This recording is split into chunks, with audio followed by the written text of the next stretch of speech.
Hey y'all, here's a quick strategy on how to take down the King of Light using Dark Totem Scrolls.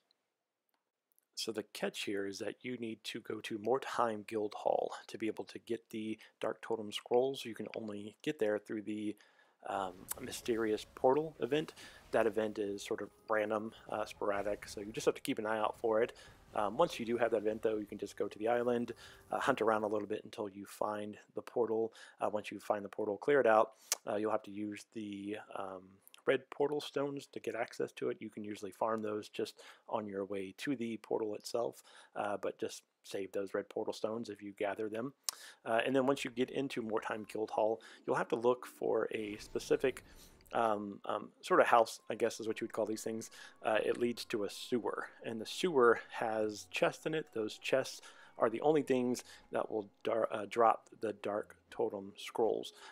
So it's a little bit of a hunting process you have to go through. You have to find this house. You have to go down into the sewers. You have to kill some mobs, work your way through some trash to just find the chest. But once you find that chest, hopefully it will drop the Dark Totem Scrolls. It is a rare drop, I guess, so it can take a little while to find it. It's a lot of hunting. If you're a PC user, you will probably have more success than other console users, just because you can reset the map itself, and so that will make the process significantly easier. Long story short, it's going to be a lot of just hunting for these Dark Totem Scrolls. It can be a little bit time consuming. As a mage, I wasn't sure if things like intelligence or spell damage flasks would have any impact with the Dark Totem Scroll, so I tested it out on Herald, everyone's favorite test dummy there. And you can see sort of a baseline of having 0 intelligence to having full intelligence to using spell damage flask. It definitely makes a difference. Here I have the armor selection I've used and the different talents that I've selected.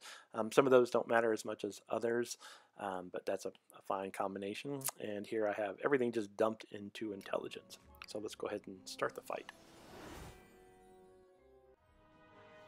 So with this strategy, it's definitely just fun. It's kind of a unique way to kill the King of Light. I don't know if it's the most efficient way of dealing with this boss, but it can make for a fun way to change it up. It's really effective if you're a solo player, so that can make the solo experience a little bit more enjoyable, although farming those scrolls isn't all that fun. But here with the start of the encounter, the placement of these light crystals really can make a big difference if they're grouped up tightly.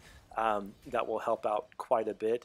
The goal is just to drop a ton of the Dark Totem Scrolls. Just keep dropping them, keep running around, keep avoiding, keep healing yourself or using damage mitigation, and you should be able to drop him fairly quickly, fairly easily. I'd say anywhere between 25 to 30 Dark Totem Scrolls is all you really need.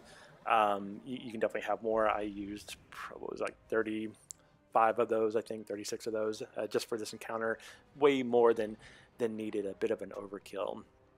Here's another video I wanted to throw in where I use Poison Rain.